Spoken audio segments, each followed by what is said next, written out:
یہ بات کس قدر عام ہے اور اندھا دھند دہرائی جا رہی ہے کہ اگر ملک کی ترقی چاہتے ہو تو پھر عورتوں کو کام کرنا پڑے گا. کام سے اللہ نے روکا نہیں، کام کریں آپ، بیکاری اللہ کو پسند نہیں ہے. لیکن سوال یہ پیدا ہوتا ہے جب بھی کوئی ایسی بات کرتا ہے تو ہمیشہ میں یہ سوچتی ہوں کہ کیا اس ملک کے سارے مرد کام کرنا شروع ہو گئے کہ ان کی اب کمی ہو گئی ہے تو عورتوں کو گھسیٹا جا رہا ہے؟ نہیں. اور آپ نے دیکھا ہوگا کہ بسا اوقات عورتیں کام کر رہی ہوتی ہیں اور مرد گھر میں آرام کر رہے ہوتے ہیں، نشہ کر رہے ہوتے ہیں، اور جو کچھ بیچاری کھانے پینے کو کما کے لے جاتی ہیں وہ اس سے بھی وہ چھین کے غلط کام اس سے کرتے ہیں. یاد رکھیں کہ بنیادی طور پر عورت کی صلاحیت اور اہلیت کے ساتھ کام کرنے کی میں مخالف نہیں ہوں کہ اگر ایک عورت قابل ہے یا اس کے اندر اہلیت ہے یا وہ اپنی بنیادی ذمہ داریوں سے فارغ ہے، کام کرے. صحابیات میں مثالیں ملتی ہیں کام کی. کام کرنا منع نہیں، لیکن یہ نعرہ غلط ہے کہ جب تک عورت کام نہیں کرے گی اس وقت تک ترقی نہیں ہو سکتی. اب دیکھیں کہ ایک عورت جب کام کرتی ہے کسی بھی ادارے میں، مثلا عورتوں نے اور مردوں دونوں نے اپلائی کیا، عورت کو سلیکٹ کر لیا گیا، مردوں کو ریجیکٹ کر دیا گیا. مثلا ایک کیس ہے جس میں شوہر اور بیوی دونوں نے اپلائی کیا کہ اس میں بیوی کی سلیکشن ہو گئی اور شوہر ریجیکٹ قرار دیا گیا. اب کیا ہو رہا ہے کہ بظاہر شیطان نے بہت خوشنما بنا دیا، بہت احساس عورت کو دلا دیا کہ وہ تو بہت قابل ہے اور اس کے مقابلے میں اس کا شوہر جو ہے وہ بہت ہی غیر اہم چیز ہے. اب عورت دوہری ذمہ داری اٹھا رہی ہے، کام پر بھی جاتی ہے، گھر کا بھی سارا کام کرتی ہے، بچہ بھی جنم دے رہی ہے، شوہر فارغ گھر میں بیٹھا ہے، احساس کمتری کا شکار ہے، کام نہ ملنے کی وجہ سے ڈپریشن کا شکار ہے. اس سارے کا وبال کس پہ پڑے گا؟ کس کا بھلا ہوا؟ اس میں عورت کی کیا بھلائی ہے؟ کچھ بھی نہیں. لیکن ہم خوش ہیں. یہ بالکل ایگزیکٹ یہ بات مجھے اس وقت سمجھ آئی کہ جب میرے سامنے ایک کیس آیا. ایک خاتون تھی بہت پڑھی لکھی، شوہر ان کا اتنا پڑھا لکھا نہیں تھا، ہائیلی ایجوکیٹڈ اور بہت اچھے عہدے پہ فائز. تو ایک دن انہوں نے ملنے کے لیے ٹائم لیا تو انہوں نے اپنا مسئلہ بتایا اور آنسوؤں سے رو رہی تھی کہ میں کام بھی کر کے آتی ہوں، گھر بھی چلاتی ہوں، بچے بھی پیدا کر رہی ہوں، سب کچھ میرے ذمے پہ پڑ گیا ہے اور شوہر میرے کے پاس جاب نہیں ہے، لہذا اس کی ضرورت پوری نہیں کر سکتی، اس سے جھڑکیاں کھاتی ہوں، اسے جو احساس کمتری لگ گیا ہے اس کا وبال اور نزلہ بھی سب مجھ پہ گر رہا ہے. عورت اندر باہر دونوں طرف سے خوب پس رہی ہے.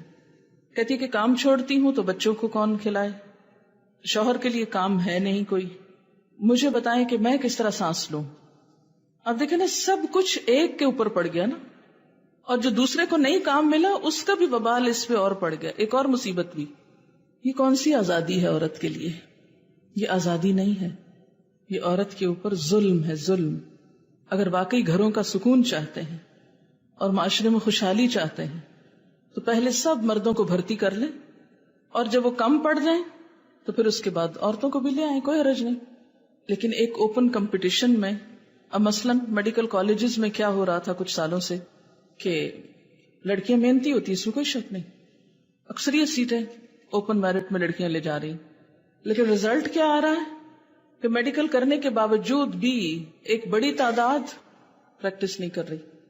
کئی سالوں کی محنت بھی ضائع، حکومت کا پیسہ بھی ضائع، اور بے شمار علاقے ایسے کہ جہاں ڈاکٹرز نہیں. ہمارے اکثریت دیہاتی علاقوں میں ڈاکٹرز ہیں ہی نہیں. اب اگر جبرن ڈاکٹرز کو بھیجا جاتا ہے کہ جائیں کسی گاؤں میں رہیں، کسی ایسی آبادی میں رہیں، تو اس سے آپ دیکھیں کہ پھر عورت کتنی متاثر ہوتی.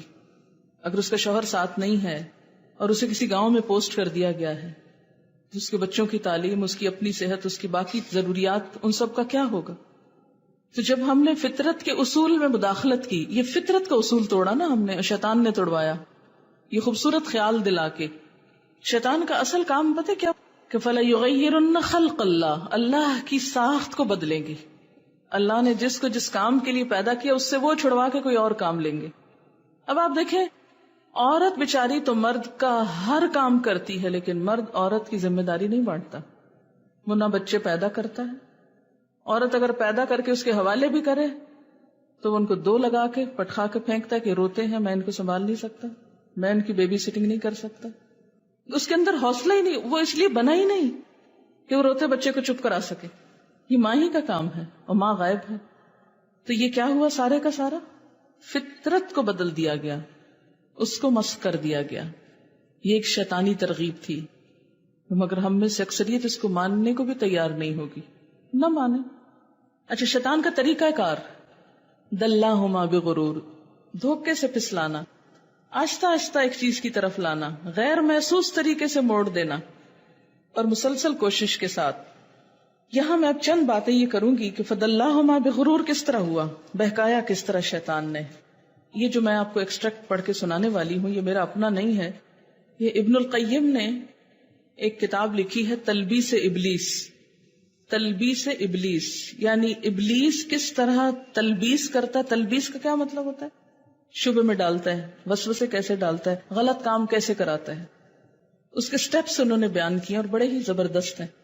ہر سٹیپ کے ساتھ ہم ذرا اپنے آپ کو جج کریں. یہ کتاب اردو میں بھی ترجمہ ہو چکا ہے، اگر کوئی پڑھنا چاہے تو بہت زبردست کتاب ہے. اس کا خلاصہ ہے ایک باب کا، ابلیس کس طرح انسان کو وسوسہ دیتا ہے، کس طرح اس کو پھسلاتا ہے، کس طرح دھوکے کے ساتھ اپنے ڈھب پہ لے جاتا ہے. سب سے پہلی کوشش اس کی یہ ہوتی ہے کہ انسان شرک یا کفر میں مبتلا ہو جائے، کیونکہ یہ اس کے لیے سب سے آسان راستہ ہے. اگر انسان اس میں مبتلا ہو گیا تو کیا ہوگا؟ انسان کے ہر نیک عمل خود بخود ضائع ہوتا چلا جائے گا. پھر اس کو فکر نہیں ہوتی کہ اب انسان نیکی کر رہا ہے یا بدی کر رہا ہے، بس شرک کر لیا اور اس سے بے فکر ہو گیا.